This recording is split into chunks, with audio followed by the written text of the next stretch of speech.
Bonjour, là on est en présence d'un exercice sur le raisonnement par disjonction des cas. Et la question c'est montrer que quel que soit x appartenant à R, x à la puissance 4 moins x à la puissance 3 plus 2 est strictement positif. Alors pour le premier cas,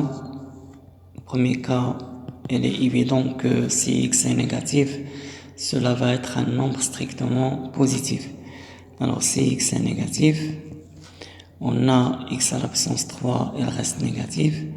Donc moins x à la puissance 3, elle est positive.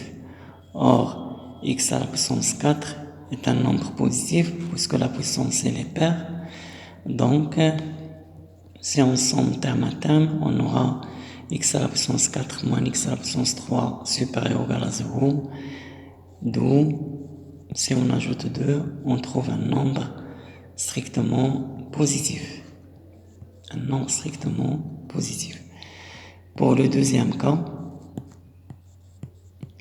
alors là, il faut remarquer d'abord que je peux écrire x à la puissance 4 moins x à la puissance 3 plus 2 sous la forme. Là, je factorise par x à la puissance 3, facteur de x moins 1 plus 2. Alors là, on voit clairement que si x est supérieur ou égal à 1, ce terme-là va être strictement positif. Alors, en effet, si x supérieur ou égal à 1, on a x moins 1 est supérieur ou égal à 0. Et en particulier, x à la puissance 3 est positif. Donc, le produit de deux nombres positifs, c'est un nombre positif.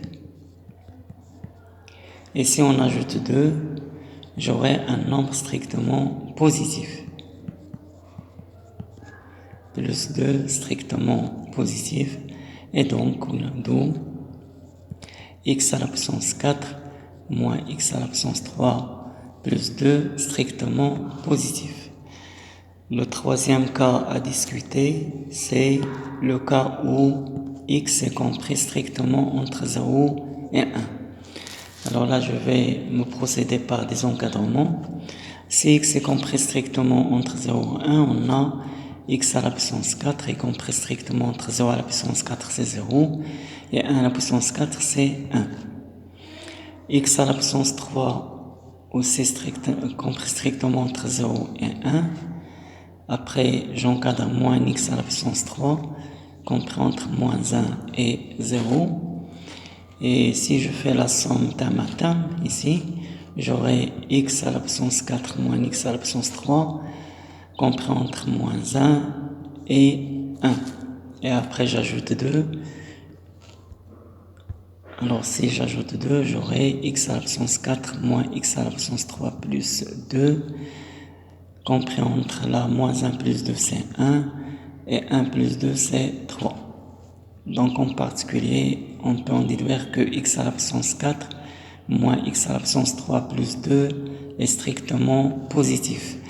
Conclusion, on a bien quel que soit x appartenant à R, x à la puissance 4 moins x à la puissance 3 plus 2 est un nombre strictement positif. Merci pour votre attention et à bientôt.